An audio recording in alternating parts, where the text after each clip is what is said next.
మనుషులం కదా, నిల్చోవాలంటే కూడా కష్టమే కదా. 5:30కు వచ్చి కూర్చున్నాను నేను ఇక్కడ. నిన్ననేమో 4 గంటలకు వచ్చి చేసుకోవడానికి ఇబ్బంది అవుతా ఉంటది. మరి కాదా మరి సార్ బీపీ ఎట్లా ఉన్నామ్మా మీరు? ఇన్ని రోజుల నుంచి కూడా బియ్యం తీసుకుంటా ఉంటారు, ఎప్పుడన్నా చూసిర్రా ఇట్లా? అసలు ఇదే ఫస్ట్ టైం సార్. 2 గంటలకే వచ్చి కూర్చున్నాడు, ఇది చేసుడు ఏంది సార్ ఇదంతా?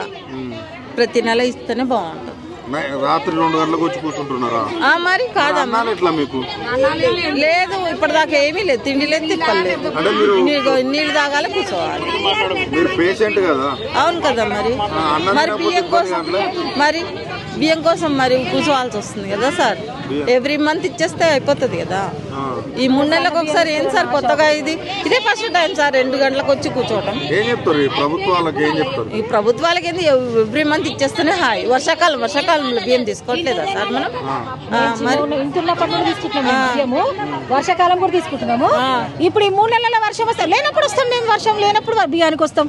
ఇదేంటి బాధ? 3 సార్లు పెట్టడం అంటే ఎంత ఇబ్బంది. నిన్న 4 గంటలకు వచ్చి 8 గంటలకు వెళ్తాం, మళ్ళీ పొద్దున 5 గంటలకు వచ్చేసి 2 గంటలకు వచ్చి మేము చెప్తున్నది. ఈ పాప అంతా మహిళలు రాత్రి వచ్చి ఇక్కడ ఉండాలి అంటే ఇబ్బంది ఉంటది. బయట నుండి రావాలంటే ముందు ఏంటంటే బంగారం రేటు విరిగి ఎవడేం గుంజుకోతాడో అని అదొక బాధ. అన్ని బాధలే. కొన్ని బియ్యం దొడ్డు బియ్యం అంటే పోనీలే అన్నది. సన్న బియ్యం ఇస్తుంది కదా, 50 రూపాయలు పెట్టి కొనుక్కోలేక ఇస్తుంది కదా, మంచిగానే ఉంది అన్నట్టు తినడం అంతే, అంతకన్నా ఏం లేదు. ఈ ఏళ్ళ నుండి మేము ఈ సన్న బియ్యం తిని బతకలేదు. ఈ 3 నెలలు ఒక్కసారి ఇవ్వడం ఏందో అయితే నాకు అస్సలు నచ్చలేదు. ఈ వర్షాకాలంలో బియ్యము అని ఇవ్వడం ఏందో నాకైతే అసలు అర్థమే కాలేదు. సిస్టమే ఇది వేస్ట్. నెలకి ఇవ్వడం బెటరు. మేము 10 నిమిషాల్లో లైన్ లేనప్పుడు వచ్చి తీసుకెళ్లిపోయే వాళ్ళం. ఇప్పుడు 3 నెలలు ఒక్కసారి అంటే అక్కడే అర్ధగంట పడుతుంది ఒక్కొక్కరికి. నాకు నచ్చలేదు. ముసలోళ్ళు ఉన్నారు, వాళ్ళు ఎన్ని అవర్స్ ఉంటారు? అది గవర్నమెంట్ కి తెలియదా? అంత ముసలామే 3 సార్లు 3 రోజులు ఎట్లా తిరుగుతుంది? అది కామన్ సెన్స్ ఉండాలి కొంచెం అన్న.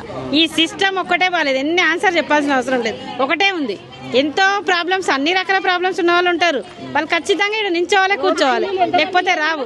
నేను కూడా 3rd డే ఈరోజు, ఇవాళ కూడా వస్తే నాకు గ్యారంటీ లేదు. ఆ 1 మంత్కి ఇస్తే అయిపోతుండే కదా.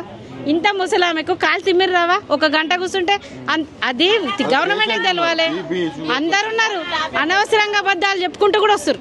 ఒక ఆమె అయితే క్యాన్సర్ ఉందని చెప్పిందని ఆయన చెప్పిండు, ఒక ఆమె అయితే పక్షవాతం వచ్చింది మా భర్తకు అని చెప్పిండు. మరి ఈ బియ్యం అంత ఇంపార్టెంటా? అంత హెల్త్ ప్రాబ్లం ఉన్నప్పుడు ఈ బియ్యం అంత ఇంపార్టెంటా? అది కామన్. ఈడ జర బెటర్ అనుకుంటున్నాం మేము, ఇంకా తన గొడవలు కూడా అవుతున్నాయి.